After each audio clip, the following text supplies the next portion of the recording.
नमस्ते। हर हर महादेव। Hello everyone. दोस्तों, आप सभी का मिस्टिकल रीडिंग 999 में बहुत बहुत स्वागत है। आई होप आप सभी बहुत अच्छे होंगे। भोलेनाथ की कृपा सदैव आप और आपके परिवार पे बनी रहे, मैं यही प्रार्थना करता हूँ। तो चलिए दोस्तों, एक नई रीडिंग की शुरुआत करते हैं। हर बार की तरह ये भी एक general collective and timeless reading होने वाली है। इसे आप कभी भी सुन सकते हैं। जितना रेजोनेट करे उतना ही एक्सेप्ट करें, बाकी का जाने दें।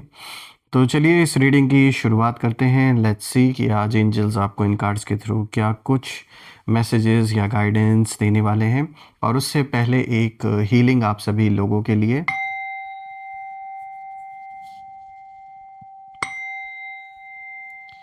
हे भोलेनाथ, जो भी मेरे व्यूवर्स इस वीडियो को देख रहे हैं, उनके अराउंड जो भी नकारात्मक ऊर्जा मौजूद है वो इसी वक्त अपने ओरिजिन पे वापस लौट जाए। Send it back to the sender. All the negative energies go back to the sender. 100 times multiply होके all the negative energies go back to the sender। एक ऐसी पॉजिटिव ऊर्जा आप और आपके परिवार के राउंड बनी रहे जिसमें कोई भी नेगेटिविटी प्रवेश ना कर सके। जीवन धन मान सम्मान सुख समृद्धि से भरा रहे, किसी भी चीज़ की कमी ना हो और आपका स्वास्थ्य और परिवार में सभी का स्वास्थ्य अच्छा बना रहे। चलिए इस रीडिंग की शुरुआत करते हैं। Dear divine, dear angels and sister, हे महादेव, प्लीज़ गाइड करें जो भी इस वीडियो को देख रहे हैं उनके लिए क्या मैसेजेस है, क्या गाइडेंस है, प्लीज़ शेयर करें।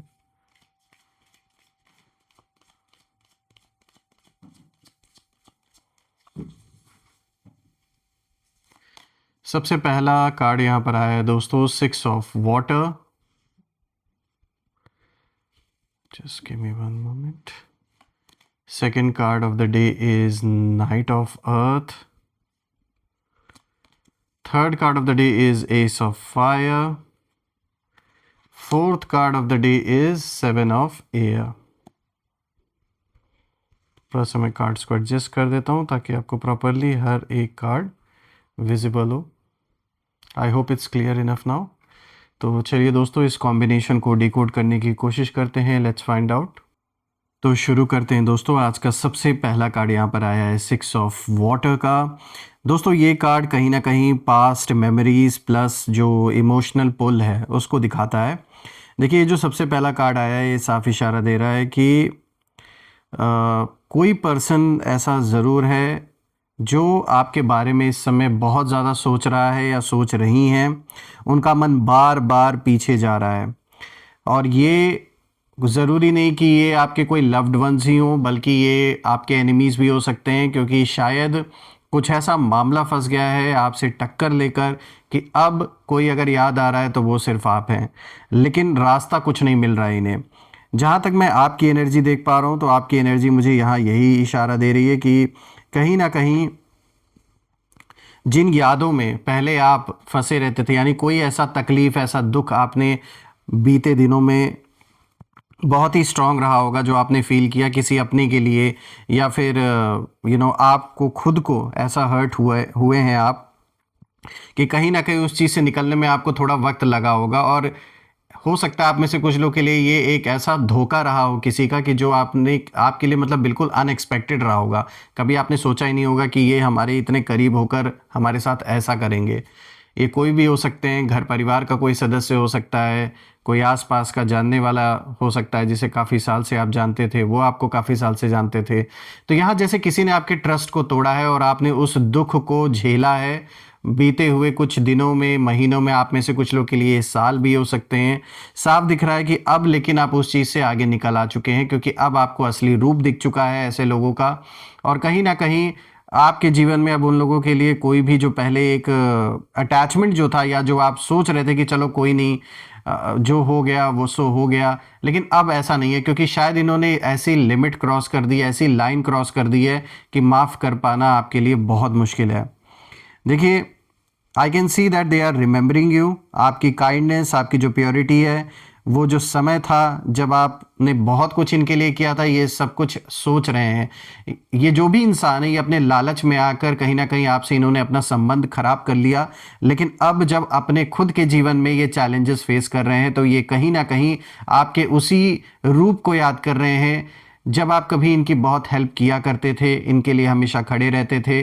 अब कहीं ना कहीं ये सोच रहे हैं कि यार, काश हमने इनसे बैठ के बात की होती, चीज़ें सुलझाने की कोशिश की होती, दूसरों की बात में ना ये आए होते, ना ही लालच या ईगो को अपने ऊपर हावी देने दिए होते, तो शायद आज जो सिचुएशन है वो कुछ और होती। क्योंकि मुझे यहाँ दिख रहा है सबसे ज़्यादा काम यहाँ अगर ख़राब हुआ है तो वो ईगो के वजह से हुआ है। ईगो इतना ज़्यादा इनके ऊपर मतलब हावी है कि ये एक भी बार इन्होंने शायद ये नहीं सोचा कि आपने इनकी किस हद तक हेल्प की है, और अब इसी चीज़ को वो सोच सोच के पछता रहे हैं। ये दूसरों की बातों में आकर इन्होंने कहीं ना कहीं आपसे सबसे ज़्यादा संबंध खराब किया, दूसरों के चढ़ाने में आके, दूसरों के बोलने पर। और आज वो दूसरे इनके काम नहीं आने वाले जब ये खुद फंस गए अपनी लाइफ में। तो ये तो साफ दिख रहा है कि अब जब इनके खुद के जीवन में इनके साथ गलत हो रहा है, तो अब इनको वो दिन याद आ रहे हैं कि जब बहुत अच्छे संबंध आपके साथ हुआ करते थे। देखिए दोस्तों, यहाँ पर एक ट्विस्ट भी है। ये जो यादें हैं ना, ये यादें उन्हें पीस नहीं दे रही हैं, बल्कि और भी ज़्यादा बेचैन कर रही हैं। जो बार बार याद कर रहे हैं, जो यूनिवर्स इन्हें याद दिला रहा है कि देखो, इस इंसान ने कभी तुम्हारी इतनी मदद की, या तुम्हारे लिए इस इंसान की ये भावना कभी थी, लेकिन तुमने खुद ये सब कुछ बिगाड़ा। तो यानी इस इंसान को अब इस बात का रियलाइजेशन एक आईना जैसे दिखा रहा है यूनिवर्स इस समय। देखिए दोस्तों, इसके पीछे कारण भी है। अब ना कहीं ये पर्सन देख रहा है या देख रही हैं कि आप अपने जीवन में आगे बढ़ चुके हैं। आप शायद इनसे कट ऑफ कर चुके हैं पूरी तरीके से। आप किसी भी तरीके से इनके संपर्क में अब नहीं है। आपने इनको पूरे तरीके से इग्नोर कर दिया है क्योंकि आप आगे बढ़ चुके हैं। और वो आज भी वहीं अटके हुए हैं क्योंकि उनका कोई रास्ता नहीं निकला। आज भी जो इन्होंने ये सारा उथल पुथल मचाया है, उससे कुछ भी उनको बेनिफिट नहीं हुआ at the end of the day. सिर्फ थोड़ी सी संतुष्टि मिल गई कि हाँ, हमने इनको थोड़ा दुख पहुंचा दिया, बहुत मज़े इन्होंने ले लिए, लेकिन at the end of the day result क्या निकल रहा है? कुछ नहीं। और अब यही सोच रहे हैं कि काश हमने उस इंसान की वैल्यू समझी होती, काश उनसे बात की होती। अब वही है, रिग्रेट अब चल रहा है, लेकिन बोल सकते नहीं आपसे क्योंकि ईगो तो अभी भी है, गुस्सा अभी भी है, जलन अभी भी है। लेकिन कहीं ना कहीं अंदर ही अंदर ये भी सोचते हैं कि जो हुआ वो इन्होंने गलत किया अपनी ओर से। बाहर से ना ये बहुत ज़्यादा कूल बनने की कोशिश कर रहे हैं, ऐसा दिखावा कर रहे हैं कि जैसे इनके ऊपर तो कोई फ़र्क नहीं पड़ रहा है, लेकिन अंदर ही अंदर इमोशनल जो वेव्स हैं वो ऐसी उठ रही हैं इनके अंदर जो ये शायद किसी से बता भी नहीं सकते। अंदर ही अंदर अच्छी तरीके से इनकी जो कहानी है ये यूनिवर्स ने सेट कर दी है पूरी तरीके से। बात करते हैं दूसरे कार्ड की, तो देखिए यहाँ पे आया है नाइट ऑफ अर्थ। दोस्तों, ये कार्ड स्लो रियलाइजेशन को दिखाता है और हैवी रिस्पॉन्सिबिलिटी को भी दिखाता है। तो अब ये जो दूसरा कार्ड है, देखिए कनेक्टेड है। ये साफ इशारा देता है कि रियलाइजेशन फेज कहीं ना कहीं शुरू हो चुका है, और ये जो पर्सन है ये कहीं ना कहीं अब समझ रहे हैं इस चीज़ को कि आप कोई टेम्परेरी पर्सन नहीं थे। आप लॉयल थे, आप डेडिकेटेड थे, आप सिंसियर थे। और अब उन्हें कहीं ना कहीं अपनी ही गलती जो है वो भारी लग रही है। लाइफ ने उन्हें स्लो कर दिया है पूरी तरीके से। इनके प्लान्स डिले हो रहे हैं, जो प्रोग्रेस है इनके जीवन में वो जैसे स्टक हो रखा है, आगे नहीं बढ़ पा रहे हैं। और यहाँ तक कि ये कार्ड ये भी दिखाता है कि उनकी जो एनर्जी है वो बहुत ज़्यादा हैवी हो गई है इस समय। रही बात आपकी, तो आप चुपचाप स्टेडी बिल्कुल शांति से चल रहे हैं, और वो अपने जीवन में स्ट्रगल कर रहे हैं इस समय।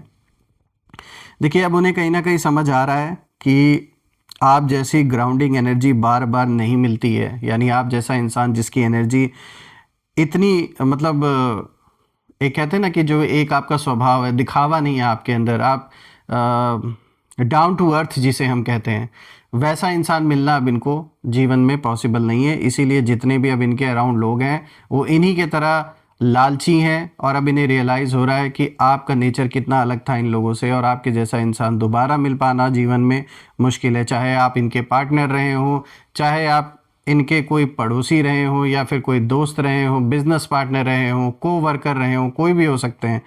They remember you now, your goodness, everything. देखिए, अब बात करते हैं एस ऑफ फायर की। तो दोस्तों, ये जो कार्ड है ये एक जेलस को दिखाता है, स्पार्क को दिखाता है, सडन अवेयरनेस को दिखाता है। तो ये कार्ड देखिए फायर का इशारा यहाँ पर है, फायर से रिलेटेड ये कार्ड आया, तो यहाँ बिल्कुल साफ दिख रहा है कि एक तो जो जेलसी है वो कहीं ना कहीं जाग चुकी है बहुत बुरी तरीके से इस इंसान के अंदर। तो खाली ये मत सोचिए कि रिग्रेट हो रहा है तो इन्हें कोई बहुत कष्ट है, रह रहकर जो ईगो है जो उफान मार रहा है, जो जो जलन है आपसे, वो इन्हें जिंदा नहीं रहने दे रहा है। कहीं ना कहीं अब उन्होंने देखा है कि आप और भी ग्लो कर रहे हैं पहले से ज़्यादा, आप नए अपॉर्चुनिटीज़ अट्रैक्ट कर रहे हैं अपने जीवन में, आपकी लाइफ में एक मूवमेंट है, कंटिन्यूसली आप आगे बढ़ रहे हो, अपने लाइफ पे फोकस कर रहे हो, और इनको पूरी तरीके से आपने इग्नोर कर रखा है। तो कहीं ना कहीं उनके अंदर एक जैसे एक आग जल रही है, लेकिन ये जो आग है ये एक पॉजिटिव फायर नहीं है, ये एक रेस्टलेस वाली फायर है। और अब वो यही सोच रहे हैं कि भाई ये इंसान इतना आगे कैसे निकल गया, ये कैसे आगे निकल गई, इनसे बर्दाश्त नहीं हो रहा है, इनसे हजम नहीं हो रही है ये बात। आपकी ग्रोथ कहीं ना कहीं इस इंसान को अंदर से इस कदर जला रही है जिसे ये ऊपर से दिखा नहीं पा रहे हैं, लेकिन अंदर जैसे ज्वालामुखी की तरह ये उबल रहे हैं। They feel left behind obviously, because इनको ऐसा लग रहा है कि भाई आप तो आगे निकल गए, पीछे ही रह गए हैं। और उनकी जो ईगो है वो ईगो, उस ईगो पे ऐसी चोट आपने पहुंचाई है ना जो इनके लिए भूल पाना इतना आसान नहीं होने वाला है। नोइंगली अननोइंगली आपने वो स्टेप्स उठाए हैं जिससे इन्हें जो चोट है वो बहुत स्ट्रांग लगी है, स्पेशली इनके ईगो पे। चाहे भले ये बाहर से दिखाए या ना दिखाए, लेकिन अंदर से पूरी तरीके से ये इंसान जल रहा है, नो डाउट। बात करते हैं 7 ऑफ एयर की। ये जो लास्ट कार्ड आया दोस्तों, ये कार्ड देखिए माइंड गेम्स को दिखाता है और हिडन फ्रस्ट्रेशन को भी दिखाता है। तो दोस्तों अब ये जो आखिरी कार्ड है ये सबसे जो रॉ ट्रुथ है उसको कहीं ना कहीं दिखाता है। देखिए ये इंसान इस समय कंफ्यूज्ड है, ओवर थिंकिंग कर रहा है बहुत ज़्यादा, या कर रही हैं, और अंदर ही अंदर स्ट्रैटेजीज अभी भी बना रहे हैं ये। लेकिन मज़े की बात ये दोस्तों कि उनकी कोई भी जो चाल है वो क्लियर नहीं है। मतलब जिस तरीके से पहले लोग इनका साथ देते आ रहे थे, जिसने भी इनको चढ़ाया अच्छे तरीके से आपसे लड़ने के लिए, आज कहीं ना कहीं लोगों का उस तरीके से साथ इनके अराउंड नहीं दिख रहा है, इसलिए ये जैसे बिल्कुल डायरेक्शन लेस हो गए हैं। इनकी कोई भी चाल क्लियर नहीं है, इनका जो दिमाग है वो फोकस्ड नहीं है, बहुत ज़्यादा स्कैटर्ड है। And I can see that they want control, control के भूखे हैं ये, लेकिन जो कंट्रोल है वो उनके हाथ से बहुत पहले ही निकल चुका है। ये कार्ड ये भी दिखाता है कि इनकी जो प्लानिंग्स हैं वो बहुत वीक हैं, इनकी जो एनर्जी है बहुत ज़्यादा मैसी है, और इनका जो कॉन्फिडेंस है वो टूट रहा है। बाहर से दिखाते हैं कि भाई हम तो बहुत ठीक हैं, हम तो बिल्कुल सब बढ़िया चल रहा है, लेकिन अंदर ना फियर बैठ चुका है बुरी तरीके से। देखिए दोस्तों इन चारों कार्ड्स को अगर हम कंबाइन करके देखें तो एक चीज़ तो यहाँ साफ दिख रही है कि आप इस समय शांत हैं, आप अलाइंड हैं, और वो लोग इंटरनली कहीं ना कहीं टूट रहे हैं। उनकी जो हंसी है वो सब फेक है, जो ऊपर दिखावा वो कर रहे हैं, और रातों में इनको नींद नहीं आती है, इनका जो मन है हमेशा अशांत रहता है, ये साफ दिख रहा है। और आपकी जो साइलेंस है वो उन्हें ज़्यादा हर्ट कर रही है इस समय। और कहीं ना कहीं जो नेगेटिविटी इन्होंने आप या आपके परिवार के ऊपर भेजी थी, वही नेगेटिविटी घूमकर इनके जीवन में वापस आ चुकी है, और इनसे ऐसा हिसाब ले रही है जिसे ये बाहर बता नहीं पा रहे हैं, और बताएं भी कैसे, इन्हीं की बेइज्जती होगी। यूनिवर्स ने जैसे बैलेंस बना दिया है, और कहीं ना कहीं आप हीलिंग में हैं दोस्तों, और वो लोग एक रियलाइजिंग के फेस में, एक ऐसा रियलाइज इनको करवा रहा है यूनिवर्स, एक ऐसा दौर चल रहा है इनके जीवन में कि मतलब हर एक कदम पे इनको जैसे एक थप्पड़ पड़ रहा है इस समय, और इनको आईना दिखाया जा रहा है। दोस्तों मैं देख पा रहा हूँ कि जीवन में जिस तरीके से चीज़ें बदल रही हैं, आपके बहुत स्पीड से चीज़ें हो रही हैं। हो सकता है आप में से कुछ लोग को लगे कि सब कुछ बहुत स्लो चल रहा है, लेकिन बदलाव तो साफ दिख रहा है। और जो एक पावर कहीं ना कहीं आपको पहले लग रहा था कि आपके फेवर में कोई चीज़ नहीं हो रही है, अब वो सारी चीज़ें अलाइंग प्रॉपर वे में होते हुए दिख रही है। यानी अब जो आपकी लाइफ है वो प्रॉपर अलाइनमेंट में धीरे धीरे आ रही है, चीज़ें बेटर होती रहेंगी, अपॉर्चुनिटीज़ आपको मिलेंगी, और जो भी काम आप करेंगे उसमें वो काम डेफिनेटली फलित होने वाला है।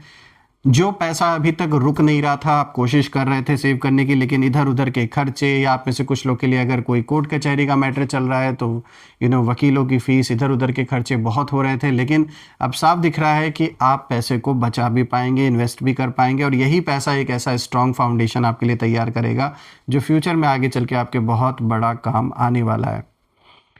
आइए दोस्तों, अब हम कुछ यहाँ पे नेम इनिशियल्स भी देख लेते हैं। Let's see. हे भोलेनाथ, प्लीज़ गाइड करें, जो भी ये लोग हैं इनके नेम इनिशियल्स प्लीज़ हमारे साथ शेयर करें। Let's see name initials.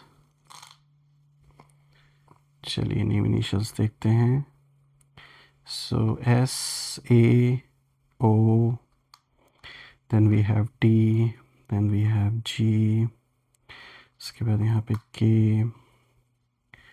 या J और R।